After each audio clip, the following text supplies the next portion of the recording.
2026 women's premier league WPL ഫൈനലിൽ ഡൽഹി ക്യാപിറ്റൽസിനെ 6 വിക്കറ്റിന് പരാജയപ്പെടുത്തി റോയൽ ചലഞ്ചേഴ്സ് ബെംഗളൂരു തങ്ങളുടെ രണ്ടാം കിരീടം സ്വന്തമാക്കി.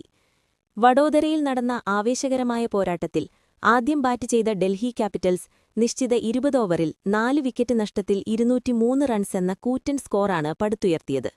ഡൽഹിക്ക് വേണ്ടി ക്യാപ്റ്റൻ ജമീമ റോഡ്രിഗസ് 37 പന്തിൽ നിന്ന് 57 റൺസെടുത്ത് മികച്ച പ്രകടനം കാഴ്ചവെച്ചു.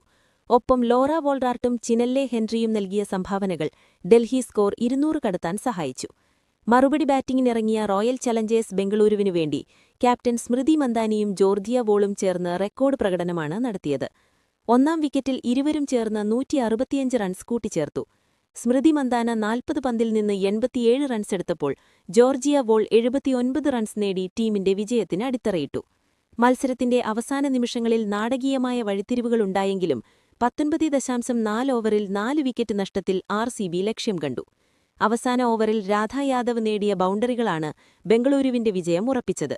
ഡൽഹി നിരയിൽ കളിച്ച മലയാളി താരം മിന്നുമണി നിർണായകമായ ഒരു വിക്കറ്റ് വീഴ്ത്തിയെങ്കിലും ടീമിനെ വിജയത്തിലെത്തിക്കാൻ അത് മതിയാവുമായിരുന്നില്ല. സ്മൃതി പ്ലെയർ ഓഫ് ദി മാച്ച്. 40 പന്തിൽ നിന്ന് 12 ഫോറുകളും 3 സിക്സറുകളുമടക്കം 87 റൺസ് നേടിയ സ്മൃതിയുടെ ഇന്നിംഗ്സാണ് കൂറ്റൻ വിജയലക്ഷ്യം എളുപ്പത്തിൽ മറികടക്കാൻ ബെംഗളൂരുവിനെ സഹായിച്ചത്. ടൂർണമെന്റിലുടനീളം മികച്ച പ്രകടനം നടത്തിയ ഡൽഹി ക്യാപിറ്റൽസിന്റെ ജമീമ റോഡ്രിഗസാണ് പ്ലെയർ ഓഫ് ദി ടൂർണമെന്റായി തിരഞ്ഞെടുക്കപ്പെട്ടത്. ഈ സീസണിലെ ഏറ്റവും കൂടുതൽ റൺസ് നേടിയ താരത്തിനുള്ള ഓറഞ്ച് ക്യാപ്പ് RCB താരം ജോർജിയ വോൾ സ്വന്തമാക്കി. ഏറ്റവും കൂടുതൽ വിക്കറ്റുകൾ വീഴ്ത്തിയ താരത്തിനുള്ള പർപ്പിൾ ക്യാപ്പ് കരസ്ഥമാക്കിയത് RCBയുടെ തന്നെ സ്പിന്നർ ശ്രേയങ്ക പാട്ടീലാണ്. മികച്ച യുവതാരത്തിനുള്ള എമേർജിംഗ് പ്ലെയർ പുരസ്കാരം ഗുജറാത്ത് ജയന്റ്സിന്റെ ഒരു യുവതാരത്തിനാണ് ലഭിച്ചത്. ഫൈനലിൽ 4ാം തവണയും തോൽവി വഴങ്ങേണ്ടി വന്ന ഡൽഹി ക്യാപിറ്റൽസിന് ഫെയർ പ്ലേ അവാർഡ് ആശ്വാസമായി ലഭിച്ചു.